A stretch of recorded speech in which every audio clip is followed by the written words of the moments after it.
Hello friend, welcome to the channel solution. आज के इस वीडियो में हम हमारे सब्जेक्ट का यानी कि एचएपी का एक महत्वपूर्ण टॉपिक पढ़ने वाले हैं। ये टॉपिक थोड़ा सा आपके डिफिकल्ट हो सकता है क्योंकि यहाँ पे कॉन्सेप्चुअल के साथ साथ आपको कुछ टर्म्स को, कुछ नाम को बिल्कुल भी कंठस्थ करना पड़ेगा। तो ये टॉपिक थोड़ा सा डिफिकल्ट है, बट कोशिश करिएगा, जरूर हो जाएगा। तो आज हम क्या बात करने वाले हैं? आज हम बात करने वाले हैं ह्यूमन एनाटॉमी एंड फिजियोलॉजी के अंतर्गत हमारा स्केलेटल सिस्टम, और उसके भी अंदर जो मेन पार्ट होगा टॉपिक का वह है division of skeletal system.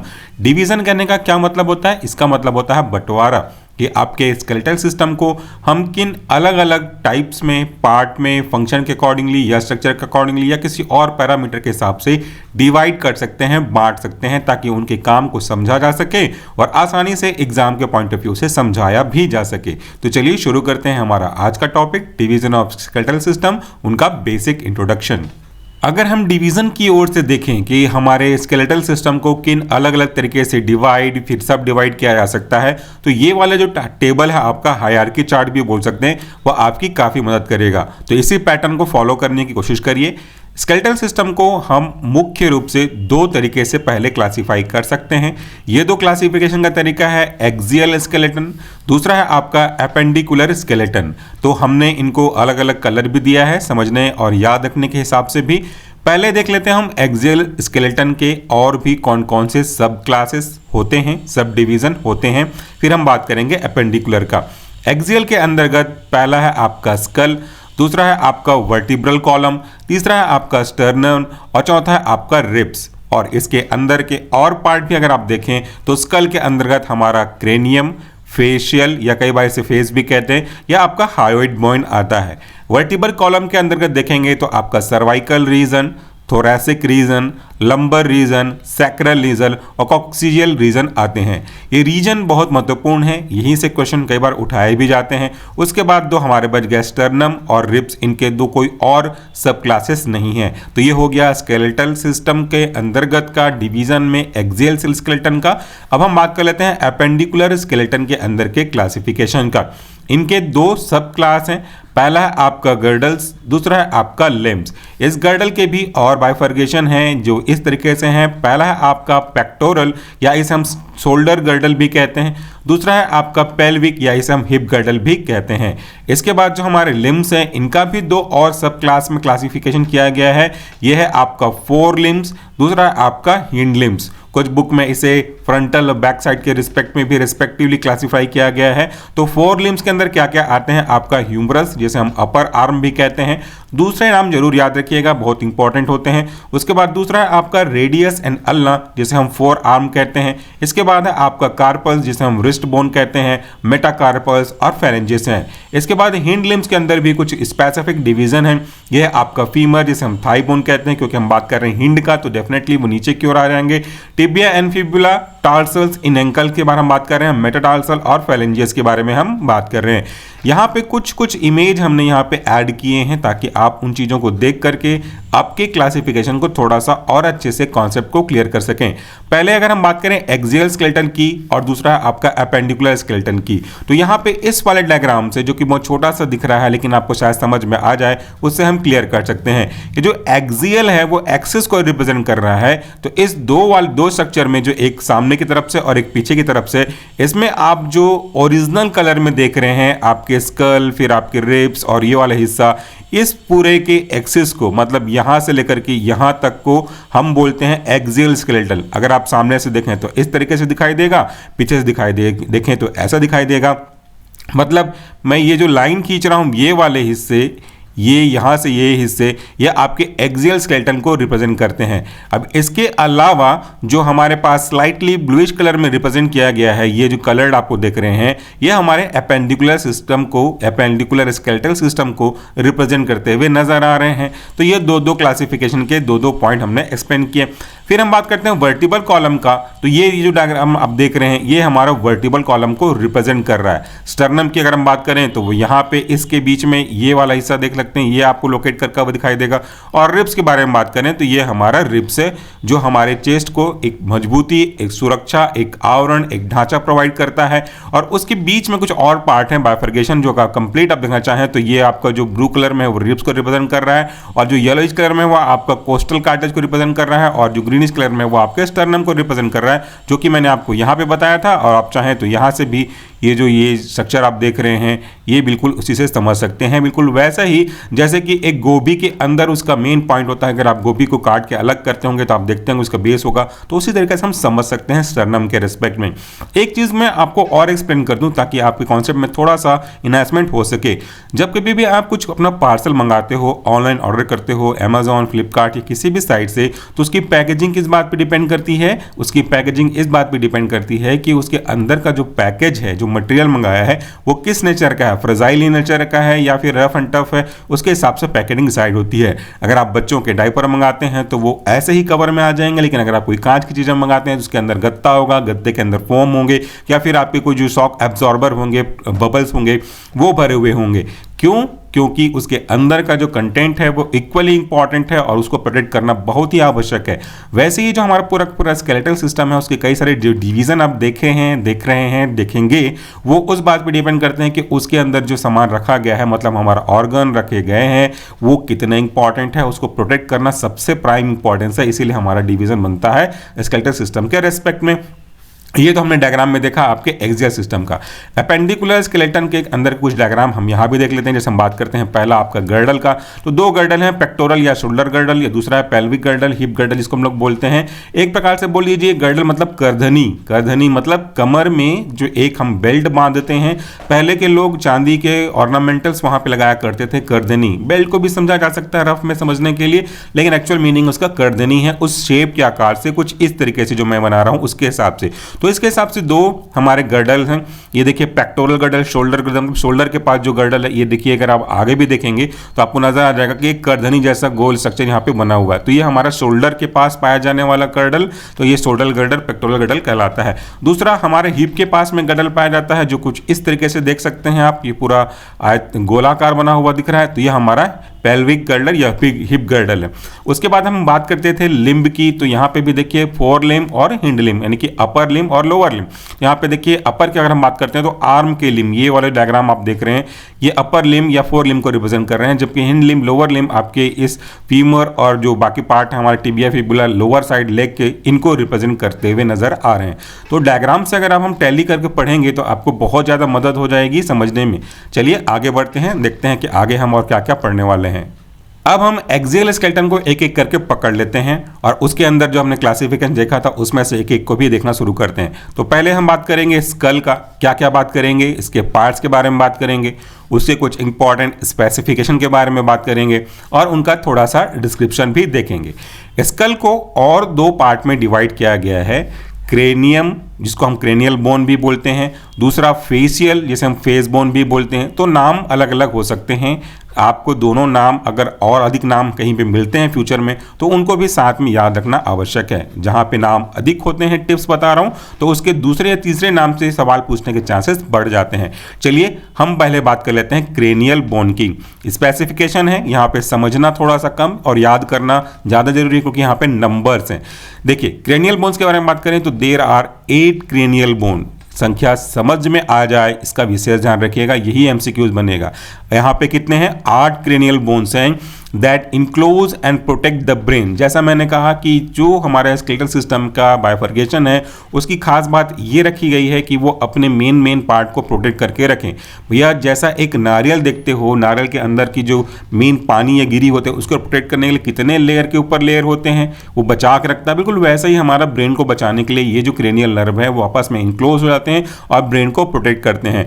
These bone are joined by immovable joints. ये जो बोन है वो आपस में ज्वाइंट किए जाते हैं इमूवेबल फाइबर्स, या हम इसको ज्वाइंट भी बोलते हैं, ताकि वो मूव ना कर सकें। भाई सिंपल सा लॉजिक है, अगर वो मूव कर सकेंगे तो जो भी स्ट्रोक पड़ेगा, जो भी झटका पड़ेगा, इंपैक्ट पड़ेगा, उसके रेस्पेक्ट में वो मूव कर देंगे तो अंदर के जो पार्ट हैं वो तो टच हो ही जाएंगे, तो उससे डैमेज पहुंचने के चांसेस ज़्यादा हैं। अगर आप रबर का पैकिंग करते हो तो रबर तो स्ट्रेच होगा और वो अंदर के कॉन्टेक्ट में आ जाएगा। इसलिए हमको इसको सॉलिड या फिर इमूवेबल बनाना पड़ेगा, जो कि डेफिनेटली आपने पहले भी पढ़ा है, फाइब्रस से बने हुए होते हैं और इनको हम सूचर कहते हैं। सूचर लिगेचर आपने फार्मास्यूटिक्स में भी पढ़ा हुआ होगा, सिलाई धागा की जैसे बना काम करते हैं, बिल्कुल उसी तरीके से ये रहते हैं। तो 8 क्रेनियल बोन्स किस किस तरीके से होते हैं, क्या नाम है, क्या नंबर है, ये आपका सबसे बड़ा की फैक्टर है, एग्जाम के पॉइंट ऑफ व्यू से हमेशा पूछा गया है। तो देखिए क्रेनियल बोन को हम इस तरीके से याद कर सकते हैं, फ्रंटल बोन की संख्या है 1। पहले आप संख्या देखिए, फिर डायग्राम में 2-3 डायग्राम अलग अलग ऊपर नीचे मूव करके हम देखेंगे। तो फ्रंटल बोन की संख्या है 1, दूसरा है पैराइटल बोन, इनकी संख्या है 2, टेम्पोरल बोन की संख्या है 2, ऑक्सीपिटल बोन की संख्या है 1, स्फेनोइड बोन की संख्या है 1 और इथमोइड बोन की संख्या है 1। तो यहाँ पे अगर आप एक चीज कॉमन फैक्टर निकालें तो 2 बोन को छोड़ करके सभी की संख्या 1-1 है। तो पी यानी पैराइटल, टी यानी कि टेम्पोरल, तो पीटी को छोड़ दें तो बाकी सब 1-1 की संख्या में है। तो जब हम पीटी करते हैं, यानी कि जब कभी भी क्लास में कॉलेज में पीटी करवाया जाता है, फिजिकल एक्सरसाइज ट्रेनिंग करवाई जाती है, तो वहाँ पे 2 लोगों का इन्वॉल्वमेंट होता है, ऐसा मान के चलिए। टिप्स तो आप कोई भी बना सकते हैं, एक टीचर और एक आप। तो यहाँ पे पीटी 2-2, बाकी सब आपके जो फ्रंटल है, ऑक्सीपिटल है, स्पेनोइड है, थमोइड है, ये सब 1-1 की संख्या में पाए जाएंगे। संख्या पे ध्यान देना बहुत जरूरी है, क्योंकि यहाँ पे मैंने कहा ये बहुत इंपॉर्टेंट है, डिजिट फिगर पे ध्यान देना। चलिए आगे बढ़ें। अब हमने देखा संख्या, अब हम नाम के साथ उनके काम भी देख लेते हैं। बात करते हैं फ्रंटल बोन की। तो फ्रंटल बोन, फ्रंटल नाम से क्या समझ में आ रहा है, फ्रंट यानी कि सामने। तो ये सामने माथे में पाया जाने वाला बोन है या वही माथा है। It form the forehead and roof of the orbit of the I socket and nasal cavity, यानी कि ये फोरहेड का निर्माण करता है और रूफ यानी कि छत बनाता है किसका, आई के सॉकेट का और नेजल की कैविटी का। तो ये रहा हमारा फोरहेड। आप इस डायग्राम से भी मिला के चलिए और आगे एक डायग्राम और दिखाऊंगा बीच बीच में मूव करता हुआ, वो भी चलिए। तो ये हमारा माथा फ्रंटल बोन से बना हुआ है, या यूं कहूं कि फ्रंटल बोन माथा कहलाता है। यहीं पे हम अपना जो भी तिलक वगैरह लगाते हैं, जिस भी रेस्पेक्टिव किसी चीज़ को आप फॉलो करते हो, वहाँ पे हम लगाते हैं। और ये माना गया है कि इससे उस ड्रग का या उस विभूति का या उस विभूति का, जिसको भी जिस नाम से जानते हैं, एब्जॉर्प्शन फास्ट होता है। शांत ध्यान मुद्रा यहीं पे केंद्रित होती है। तो ये हमारा फ्रंटल बोन हो गया। अगर आप इसको देखोगे तो ये रूफ बना रहा है, एक छत बना रहा है, किसके रेस्पेक्ट में, देखिए orbit of the I socket. तो ये आई का सॉकेट ऑर्बिट बना लिया और नेजल कैविटी का ये सॉकेट बना रहा है, ये चीजें। तो इस तरीके से हमने इसके काम के बारे में देखा, इनको हटा देते हैं। अगला है हमारा पैराइटल बोन। देखिए ये these bone form the roof and side of the school. ये रूफ बनाने में, जो अभी आपने देखा छत, उसके बनाने में भी, और साइड ऑफ द स्कल, हमारा जो खोपड़ी है, स्कल है, उसके साइड बनाने में भी महत्वपूर्ण होते हैं। वो यहाँ पे आपको थोड़ा स्लाइटली नहीं दिख रहा होगा, लेकिन मैं आपको दिखाता हूँ अगले स्लाइड में। यहाँ पे दिख रहा है पैराइटल बोन, जो कि साइड इस तरफ और इस तरफ को बनाता है। और एक चीज और समझ में आ जाएगा, आपको पीटी पढ़ा था ना, पीटी 2 है, तो ये पी पढ़ रहे हैं, पैराइटल क्यों 2 है भाई, ये छत है और दीवार है। टेम्पोरल तो एक ही होगा क्योंकि सामने है, और इसके इस तरफ और इस तरफ दो तरफ उसकी आधारशिला दीवार जैसी स्ट्रक्चर होगी, तो वो आपके दोनों तरफ होगी तब तो बनेगा। तो ये आपका पैराइटल 2 है, इससे भी आप समझ सकते हैं। आगे बढ़ते हैं। They are joined with each other at the sagittal suture. ये आपस में एक दूसरे के साथ सैगिटल सूचर के साथ बंधे हुए होते हैं और इनका कांटेक्ट होता है विद द फ्रंटल बोन। देखिए ये हमारा पूरा जो लगभग इस गेरुआ कलर में आप देख रहे हैं, ये हमारा फ्रंटल बोन है, इसके साथ हमारा पैराइटल बोन जुड़ा हुआ है। डेफिनेटली वो सूचर से जुड़े हुए होंगे, तो आपस में जुड़ करके एक जो नॉन मूवेबल स्ट्रक्चर है उसको बनाने का काम कर रहे हैं। एट द कोरोनल सूचर, ये आपस में कोरोनल सूचर के साथ बाइंड करते हैं with the occipital bone at the lambdoidal suture and with the temporal bone at the squamous suture. जो भी टाइप ऑफ हम क्रेनियल बोन का देखेंगे, उनके साथ ये एक से अधिक जगह पे जुड़ते हैं। अलग अलग जगह पे जुड़ने के हिसाब से इनका नाम अलग अलग पड़ता है, अलग अलग सूचर्स इनको आपस में जोड़ते हैं, जिनको हम बस थोड़ी ही देर में अलग स्लाइड में देखेंगे, तो यहाँ से आपको भी याद भी हो जाएगा। पॉइंट को जरूर याद रखिएगा। मेरे लिए यहाँ पे दोनों को एक साथ समझा पाना थोड़ा डिफिकल्ट होगा टेक्निकली, लेकिन आपके लिए नहीं होगा, तो आप इसके नाम को देख करके पॉज कर सकते हैं और कहाँ कहाँ पे जुड़ा है वो देखते हैं। जैसे कि यहाँ पे देखिए, they are joined with each other at the sagittal suture. तो सबसे पहले तो आपको ये नोट कर लेना चाहिए आपके नोटबुक में, sagittal suture with the frontal bone. Frontal bone के साथ कहाँ पे, अद कोरोनल सूचर। तो पहला आपको मार्क करना चाहिए सैगिटल सूचर, दूसरा मार्क करना चाहिए आपको coronal suture with the occipital bone. Occipital bone के साथ भी कहाँ पे, विद द लैम्बॉइडल सूचर। तो ये आपको 3 सूचर दिख रहे हैं ना आपको, सैगिटल, कोरोनल लैम्बॉइडल। तो इन तीनों चीज़ों को आपको याद रखना पड़ेगा। मेरे लिए पॉसिबल नहीं है एक साथ समझा पाना, फिर भी मैं कोशिश करता हूँ। तो इस वाले डायग्राम में आप लगभग काफ़ी सारी चीज़ों को देख सकते हो। फ्रंटल देखा, पैराइटल देखा, ऑक्सीपिटल देख सकते हैं आप। उसके बाद स्फेनॉइड देख लीजिए। अगर आप स्फेनॉइड के बारे में बात करें तो यहाँ पे देखिए स्फेनॉइड बोन है, टेम्पोरल बोन है, इथमॉइड बोन है। ये चीज़ें आपको यहाँ से दिख रही हैं, बट क्लियरली दिखेंगी अगले स्लाइड में। तो चलिए चलते हैं अगले स्लाइड पे। ये देखिए हमारा अगला स्लाइड। इस स्लाइड में आपको काफ़ी कुछ चीज़ें क्लियर हो जाएंगी। सैगिटल सूचर के बारे में बात किया था ना, ये देखिए सैगिटल सूचर जो कुछ इस तरीके से इसको आपस में जोड़ने का काम कर रही है। यह हमारा पैराइटल बोन जो हमने बताया था कि दोनों तरफ, ये पीछे की तरफ से दिखाया गया है। तो ये वाला पैराइटल बोन और ये पैराइटल बोन आपस में जुड़ रहे हैं इस पर्टिकुलर पार्ट पे, जिसे हम से एक में बोलते हैं इसको सैगिटल सूचर। और ये वाला हिस्सा देखिए, ये जो आ रहा है कुछ इस तरीके से, इसे हम बोलते हैं लंबॉइड सूचर। और ये वाला हिस्सा देखिए, ये जो हिस्सा आप देख रहे हैं पीछे की तरफ का, इसे हम कहते हैं ऑक्सीपिटल बोन। छोटा मगज किसी पिक्चर में बोला गया ना, बिल्कुल वही है। इसके साथ जुड़े हुई चीज़ें और भी हैं।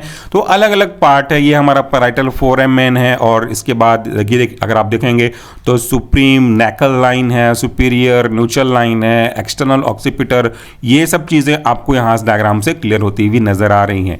इस वाले डायग्राम में कलर के हिसाब से आप जो हमारा टाइप्स ऑफ बोन है, स्कल की कंपोनेंट हैं, वो भी आप बहुत अच्छे से देख सकते हैं।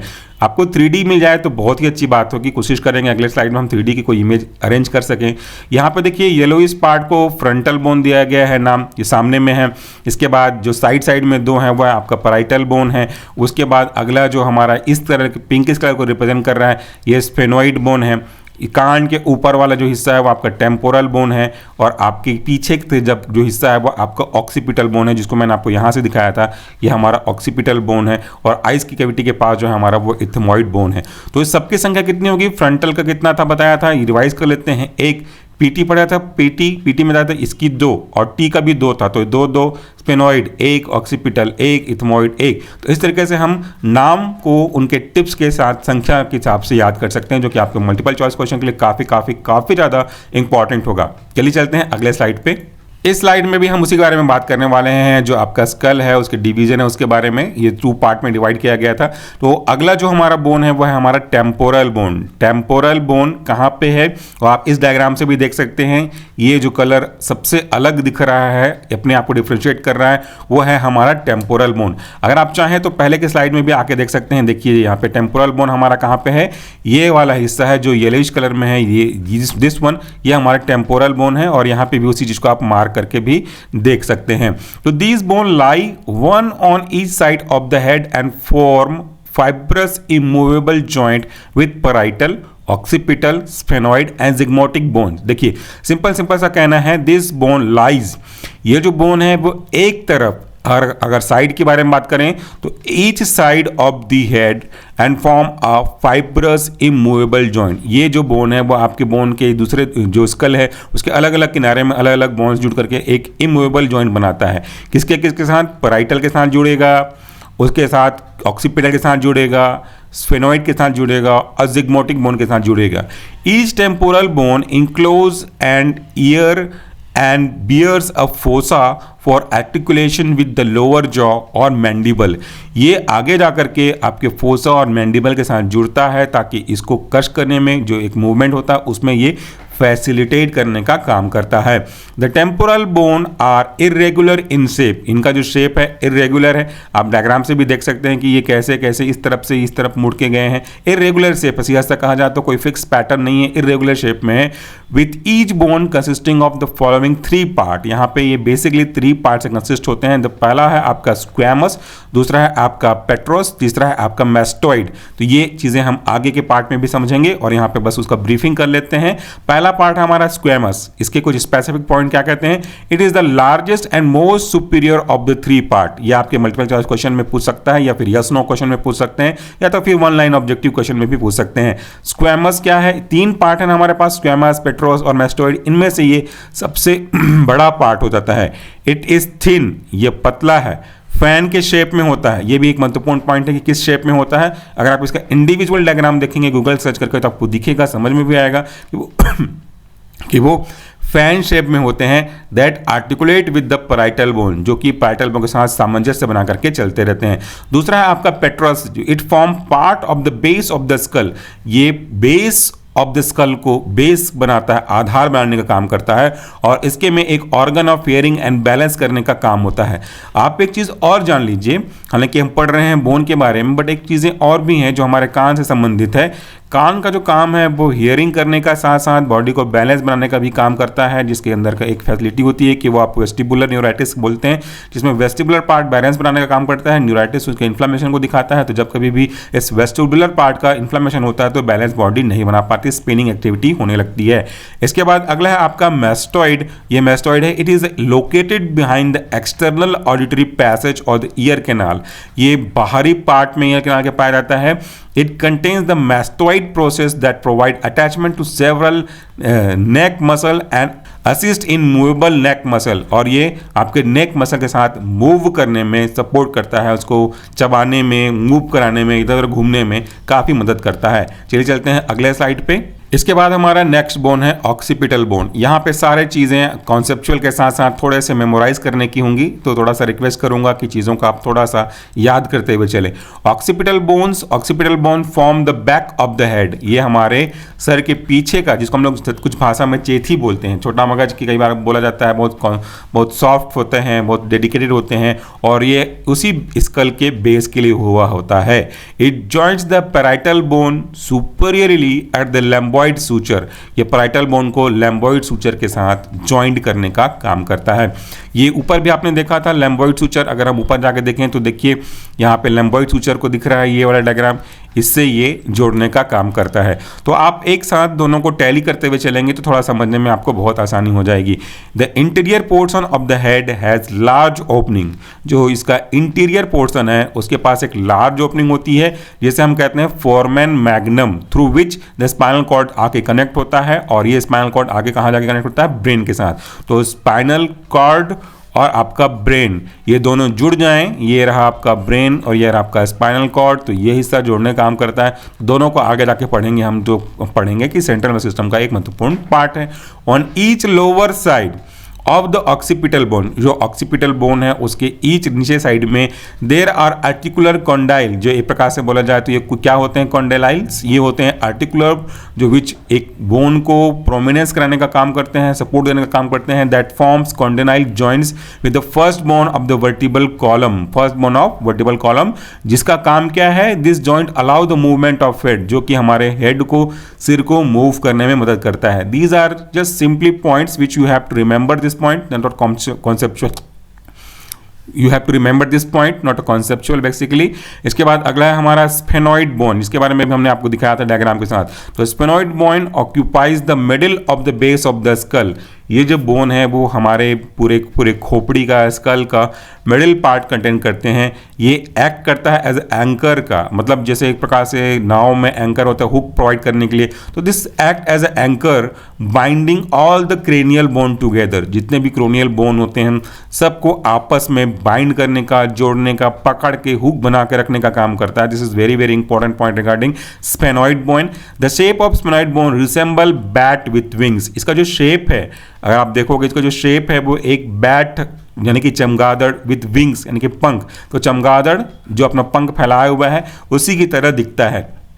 कई बार एमसीक्यूज में ऐसे भी पूछते हैं which of the following bone resembles like a bat with wings, तो ये यहाँ पे आपको पता होना चाहिए, ये है आपका sphenoid bone.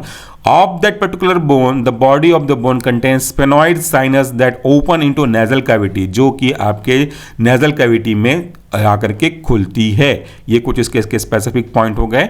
The middle portion of the bone has a little saddle shape depression, जो नीचे की ओर झुका हुआ होता है, ऑन सुपीरियर सरफेस, ऊपर के भाग में जाकर जुड़ा हुआ, जिसे हम कहते हैं हाइपोकोक्सियल फोसा। ये भी पॉइंट इंपॉर्टेंट है। आगे बढ़ते हैं हम इथमोइड बोन का।